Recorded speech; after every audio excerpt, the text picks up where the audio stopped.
리킬리언의 여디디아 기도 챕터 7 하나님의 통찰력 지혜를 구하라.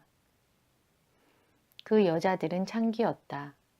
이 두 여자가 아기 한 명을 데리고 솔로몬의 궁전에 나타났을 때 솔로몬은 그들의 표정에서 서로를 향한 경멸을 읽을 수 있었다.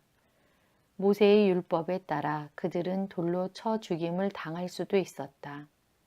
그런데도 그들은 자기들을 정죄할 수도 있는 궁전 안으로 걸어 들어오고 있었다. 무슨 절박한 문제가 있기에 왕까지 나서서 재판을 해야 할 지경에 이르렀는가. 왕에게 오기 전에 하급 재판관들이 판단할 수는 없었는가. 두 여자 중 한 명이 먼저 나서서 이렇게 주장했다. 내 주여, 이 여자와 저는 같은 집에 사는데 저는 이 여자가 집에 있을 때 아이를 낳았습니다. 그리고 제가 아이를 낳은 지 3일 만에 이 여자도 아이를 낳았습니다. 집에는 우리 두 사람 외에 다른 사람이 없었습니다. 그런데 밤에 저 여자가 그녀의 아들 위에 누운 까닭에 그 아들이 죽었습니다. 저 여자가 밤중에 일어나 제가 잠든 사이에 제 아들을 데려다가 자기 품에 누이고 자기의 죽은 아들을 제 품에 누였습니다. 아침에 아이에게 젖을 먹이려고 일어나 보니 아이가 죽어 있는 것입니다. 그래서 자세히 살펴보니 제가 낳은 아들이 아니었습니다.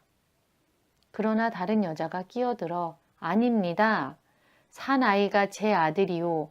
죽은 아이가 저 여자의 아들입니다. 라고 주장했다. 두 여자는 언성을 높이며 싸우기 시작했고 그 소리에 아이가 깨어 울기 시작했다. 솔로몬이 손짓을 하자 경비병이 두 여자를 떼어 놓았다. 솔로몬은 아이를 쳐다보았다.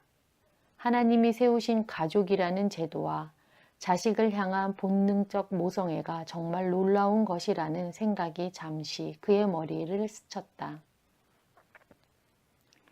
그 아이가 생모의 사랑을 받아야 마땅하지만 이 경우 두 여자 중 누구의 말이 사실인지 판단하는 것이 쉽지 않았다.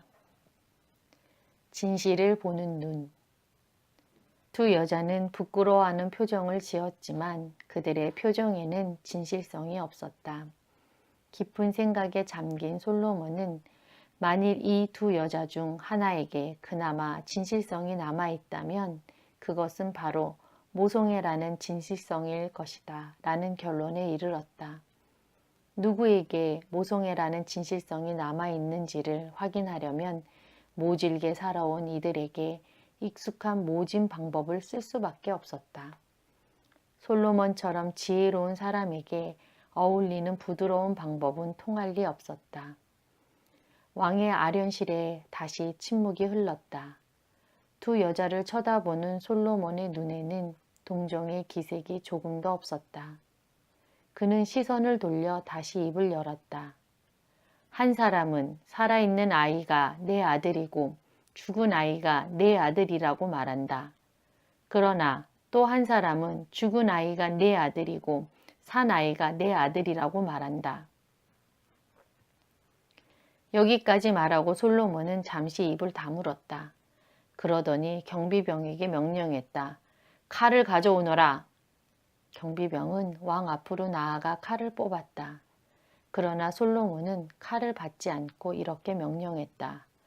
저 살아있는 아이를 둘로 나누어 반은 한 여자에게 또 나머지 반은 다른 여자에게 주어라. 경비병은 손에 칼을 든 채 여자들과 아이가 있는 쪽으로 향했다. 오, 내 주여! 처음 자기의 주장을 폈던 여자가 소리쳤다. 그리고 왕에게 청했다. 청하건대 산 아이를 저 여자에게 주시고 부디 아이를 죽이지 마옵소서. 그러나 또 다른 여자는 내 것도 되지 말고 내 것도 되지 말고 나누게 하라 고 소리쳤다.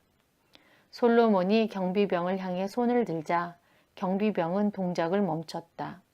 솔로몬은 자식을 불쌍히 여기는 진정한 모성애가 그때까지 무감각해 보이던 생모의 표정을 뚫고 분명히 드러난 것을 보았다.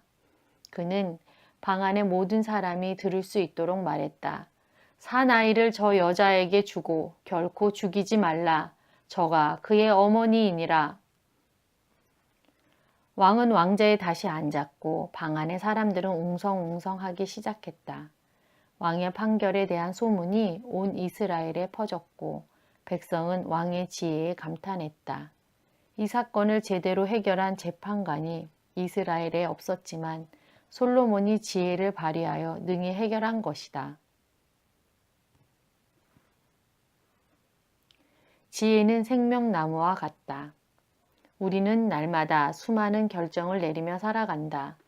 아침에 몇 시에 일어날 것인지, 돈을 어떻게 관리할 것인지, 상사의 질문에 뭐라고 대답할 것인지, 자식들이 학교를 졸업한 후에 무슨 일을 하게 할 것인지, 이런 문제들에 대해 끊임없이 결정을 내려야 한다.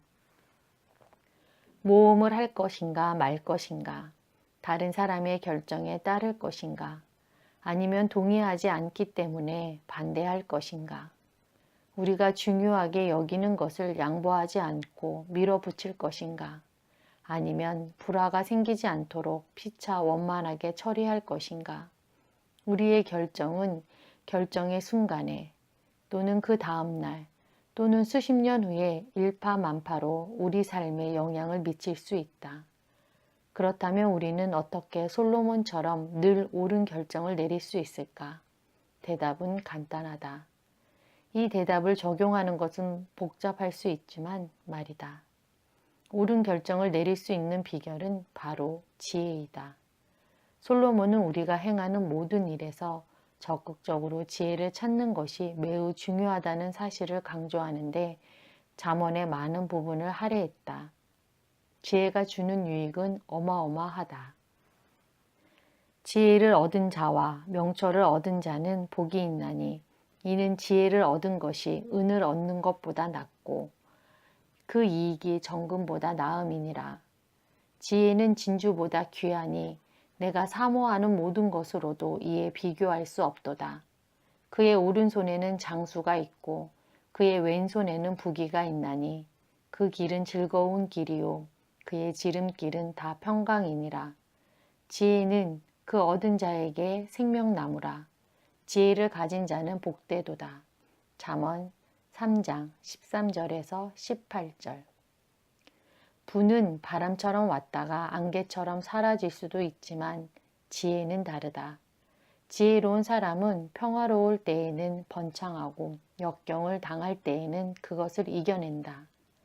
지혜의 오른손에는 건강과 장수가 있고 지혜의 왼손에는 부와 명예가 있다. 대부분의 문화권에서 오른손은 왼손보다 더 중시되었다. 지혜가 가는 길에는 즐거움과 평안이 넘친다. 지혜, 즉 올바른 결정을 내리거나 주어진 정보를 제대로 적용할 수 있는 능력은 생명나무와 같기 때문에 늘 가꾸고 보살펴야 한다. 지혜에는 두 종류가 있다. 고린도전서 3장 19절에서 바울은 이 세상 지혜는 하나님께 어리석은 것이니 라고 가르친다. 세상은 무엇을 지혜라고 여기는가? 남들의 시선을 사로잡을 만큼 멋진 옷을 입는 것, 직장에서 승진하는 것, 가족이 모여 재미있게 즐기는 것, 최신 전자제품을 구입하는 것, 최신 모델의 자동차를 뽑아서 굴리는 것, 모든 편의시설이 다 갖추어진 부촌에서 사는 것, 은퇴에 대비하여 자금을 충분히 마련해 두는 것, 갖고 싶은 것이 있으면 빚을 내서라도 사는 것, 자신이 원하는 것을 자기 능력으로 이루는 것, 이런 것들이 세상의 지혜라고 말할 수 있다. 세상의 지혜는 너의 모든 시간을 너 자신과 너의 필요와 너의 소원에 투자하는 것이 옳은 일이다 라고 말한다. 세상의 지혜를 따르는 사람은 통제권을 자기가 쥐고 하나님을 배제한 채 문제를 해결하려고 시도한다. 그러나 우리는 세상의 지혜를 따라 살도록 창조된 존재가 아니다. 요한은 세상에 있는 모든 것이 육신의 정욕과 안목의 정욕과 이생의 자랑이니 다 아버지께로부터 온 것이 아니요 세상으로부터 온 것이라. 요한일서 2장 16절 고 가르친다. 야고보의 교훈에 따르면 세상의 지혜는 마귀로부터 온 것이다. 세상의 지혜와 반대되는 것은 경건한 지혜이다. 이것은 하나님께서 세우신 원리를 깨닫고 그것에 따라 사는 것이다. 우리가 이런 삶을 살 때 우리의 삶은 그분이 의도하신 대로 진행된다. 잠언에서 솔로몬은 경건한 지혜의 중요성과 효과에 대해 많이 가르친다. 그는 어리석은 자 혹은 악한 자의 삶의 방식과 지혜로운 자의 삶의 방식을 비교한다.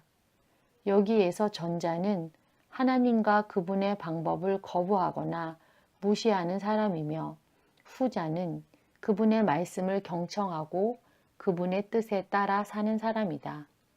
항상 순간적인 만족을 추구하고 게으르며 훈련이 되어 있지 않고 판단력이 없으며 확신을 갖지 못하고 다른 사람들의 비판에서 배우지 못하고 자신을 과대평가하여 스스로를 높이는 것, 이런 것들이 어리석은 자의 특징이다.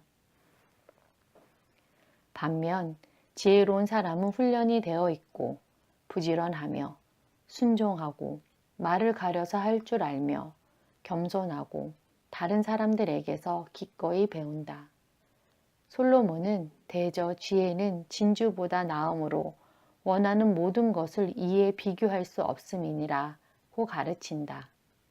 우리가 그의 가르침을 받아들여 지혜를 얻는다면 하나님께서 본래 우리에게 주기를 원하셨던 그런 삶을 살게 될 것이다.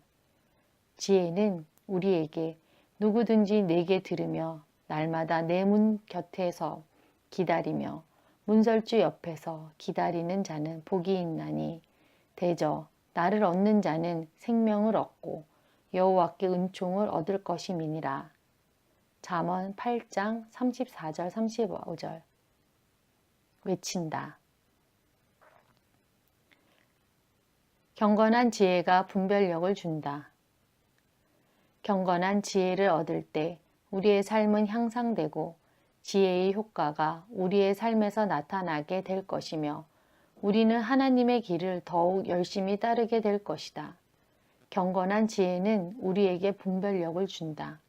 분별력은 옳은 것과 그른 것, 참된 것과 거짓된 것, 중요한 것과 그렇지 않은 것, 하나님의 말씀에 따르는 것과 그것을 거부하는 것을 분명히 구별할 줄 아는 능력이다.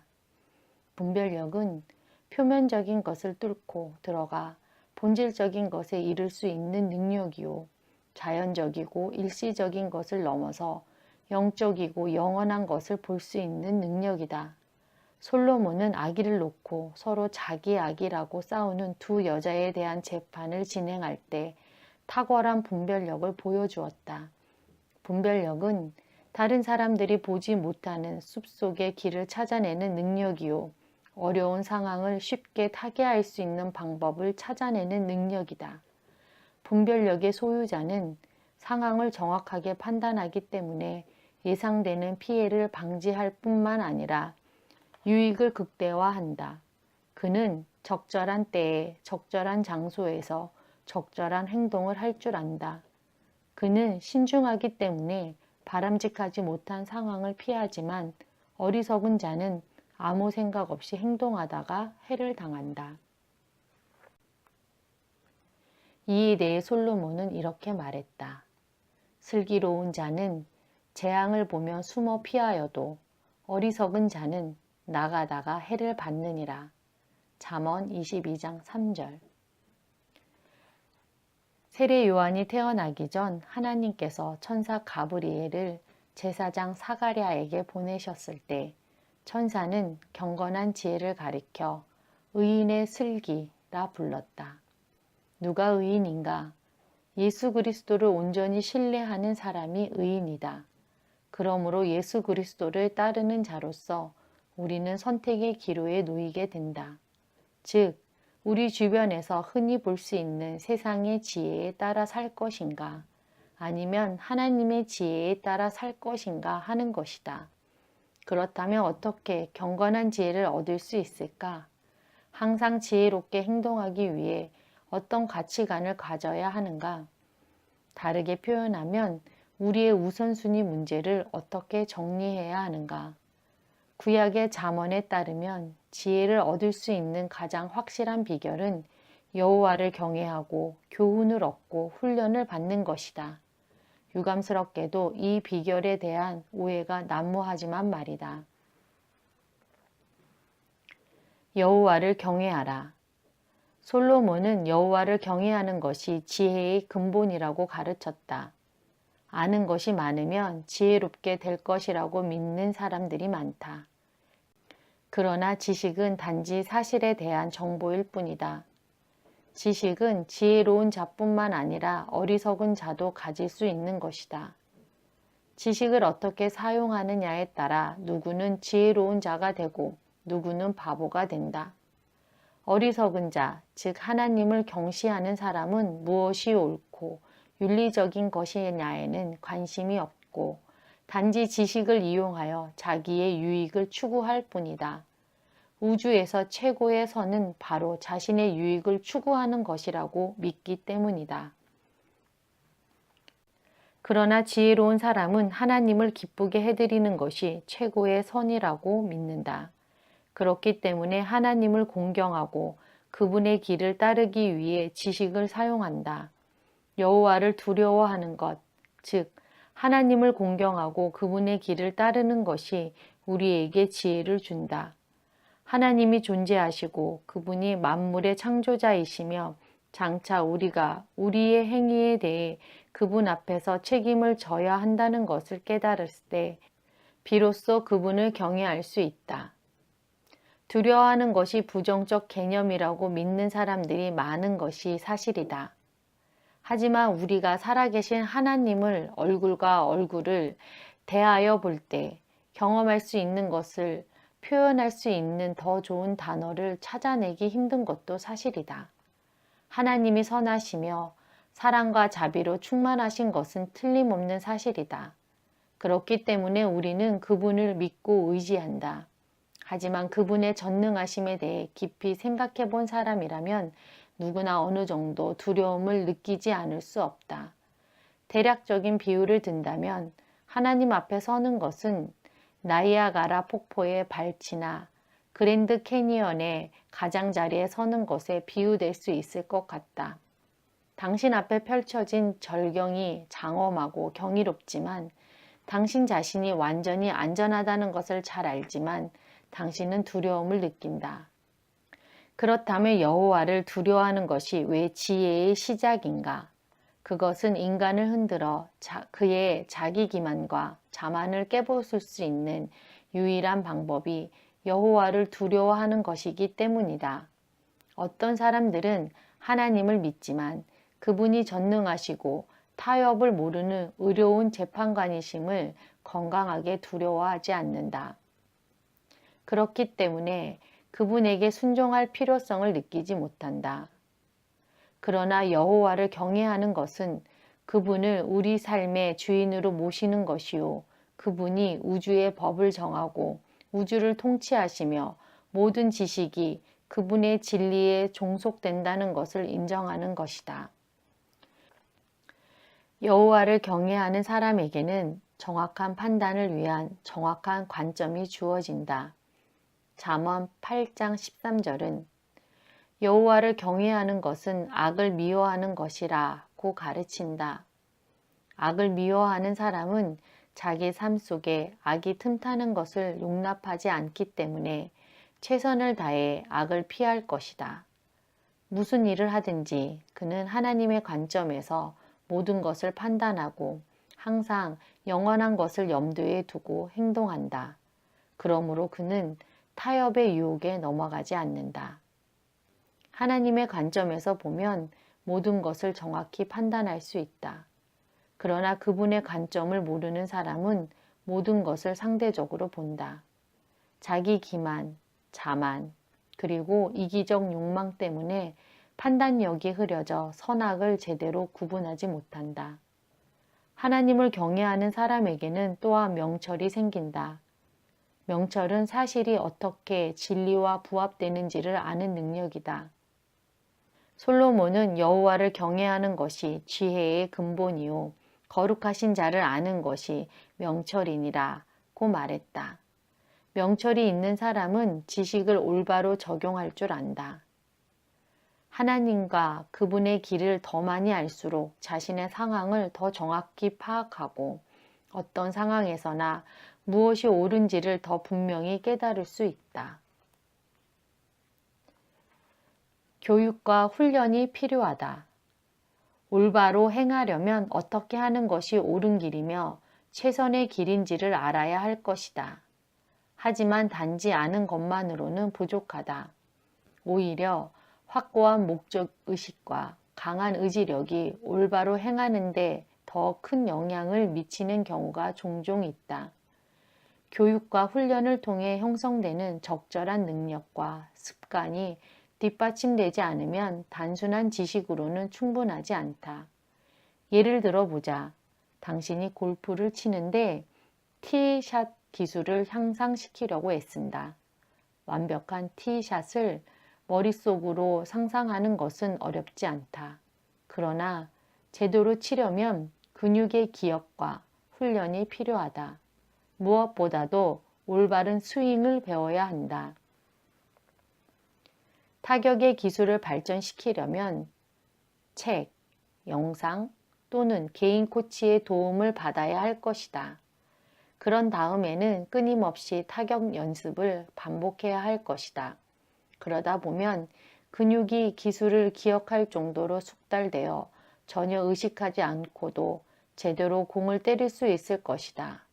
더 나아가 체력과 유연성을 기르기 위한 체조와 스트레칭이 필요할 수도 있다. 솔로몬은 지혜로운 삶을 살려면 교육과 훈련을 달게 받겠다는 열린 마음을 가져야 한다는 것을 잘 알았다. 그 자신이 그의 아버지 다윗에게 교육과 훈련을 달게 받은 경험이 있었다. 그렇기 때문에 그는 말씀을 멸시하는 자는 자기에게 패망을 이루고 계명을 두려워하는 자는 상을 받느니라는 잠언을 남겼다. 지혜로운 삶이 무엇인지 배웠다 할지라도 실제로 그렇게 살려면 나름의 연습이 필요하다. 스포츠에서처럼 무엇이든지 자기가 원하는 대로 할 수 있으려면 반드시 훈련의 과정을 거쳐야 한다. 압박감이 없는 상태에서 훈련과 연습을 반복하면 압박감을 많이 느끼는 실제 게임에서 승리할 가능성이 높아진다. 예수님이 말씀하셨듯이 지극히 작은 것에 충성된 자는 큰 것에도 충성되고 지극히 작은 것에 불의한 자는 큰 것에도 불의하기 마련이다. 당신은 탁월한 운동선수가 아닐지도 모른다. 하지만 앞에서 얘기한 운동의 원리는 우리 삶의 다른 분야에도 적용된다. 만일 경제적 형편이 좋을 때 돈을 막 써버린다면 경제적 어려움이 닥쳤을 때는 어떻게 할 것인가? 일상적인 일을 성실하게 처리하지 않는 사람은 특별한 과제가 주어졌을 때에도 그것을 제대로 처리하지 못해서 승진의 기회를 놓칠 것이다. 이런 사람은 고객을 붙잡아야 할 때 붙잡지 못할 것이기에 사업에서도 발전이 없을 것이다. 숙제를 게을리하는 학생은 시험 보는 날 낭패를 당할 것이다. 어떤 사람들은 지식에 의지하여 얼마 동안 그럭저럭 버티지만 근면과 훈련이 없기 때문에 결국에는 성공하지 못한다. 그렇기 때문에 사도 바울은 경건에 이르도록 내 자신을 연단하라고 가르친다. 하나님의 큰 상을 바라보라. 우리가 최고의 것이라고 믿는 것을 행하려면 때때로 우리에게 동기부여가 필요하다. 유혹을 참고 이겨냈을 때 어떤 유익을 얻게 될 것인지를 분명히 깨닫는 것은 훌륭한 동기부여가 된다. 예를 들어 보자. 저녁 식사를 마치고 배가 부른 상태에서는 나는 저녁 식사 후에 후식을 먹지 않겠습니다 라고 맹세하는 것이 쉽다. 하지만 그 다음날 저녁 누군가 먹음직스러운 치즈케이크를 가지고 나타나면 어떻게 할 것인가? 이럴 경우 우리에게는 더욱 강력한 동기부여가 필요하게 된다.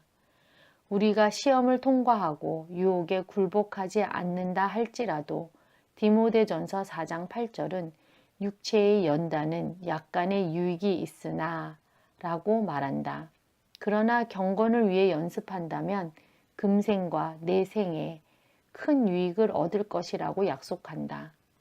하나님을 기쁘시게 해드리기 위해 우리의 육신적 욕구들보다 우리의 영적 성장과 유익을 앞세운다면 우리에게 큰 만족과 보답이 주어질 것이다. 그분이 그분과 그분의 길을 부지런히 찾는 사람들에게 큰 상을 주실 것이라는 약속은 성경 곳곳에서 발견된다. 하나님의 말씀을 읽고 기도하면서 그분과 교제할 시간을 내는 훈련에 집중할 때 경건한 지혜를 얻을 수 있다. 영원한 성공을 보장하는 지혜를 얻기를 원하는 사람이라면 반드시 경건을 훈련해야 한다. 훈계를 좋아하는 자는 지식을 좋아하거니와 징계를 싫어하는 자는 짐승과 같으니라. 잠언 12장 1절. 기도와 말씀이 지혜의 타락을 막아준다. 솔로몬이 드린 기도의 핵심은 지혜를 구하는 것이었다. 하나님께서는 그의 기도에 응답하기를 기뻐하셨고 그 후 여러 해 동안 솔로몬은 하나님을 공경하며 그분의 교훈을 따르고 스스로를 훈련하고 분별력을 발휘하면서 통치하였다. 그러나 후에는 하나님 없이 사는 편을 택했다가 다시 시간이 흐른 후에는 하나님 없이 사는 삶이 어떤 것인지에 대해 전도서에서 고백했다. 그에 따르면 하나님 없이 사는 삶은 아무리 많은 쾌락을 가져다 준다 할지라도 결국 무익하고 무의미하다는 것이다. 그가 하나님을 경외하지 않았을 때 그의 지혜는 자기 혐오에 빠져서 살아가는 쓰라린 실존을 깨닫는 인식의 도구로 전락하고 말았다. 솔로몬의 말년의 실패가 우리의 삶에서 나타나지 않도록 막을 수 있는 최선의 방법은 기도와 하나님의 말씀이다. 우리가 아버지와 시간을 보내면 그분이 우리에게 그분의 관점을 허락하신다. 그럴 때 우리는 해야 할 일을 분명히 깨닫게 된다. 왜냐하면 그분이 우리에게 지혜라는 놀라운 선물을 주시기 때문이다. 경건한 지혜를 위한 기도. 아버지여, 예수님의 이름으로 아버지 앞에 나아와 아버지의 지혜의 영광을 찬양합니다. 주여, 제가 기도를 통해 주님과 교제할 때, 주님의 말씀을 읽고 묵상할 때, 그리고 다른 신자들과 함께 주님의 말씀을 공부할 때 저에게 주님의 지혜를 드러내소서.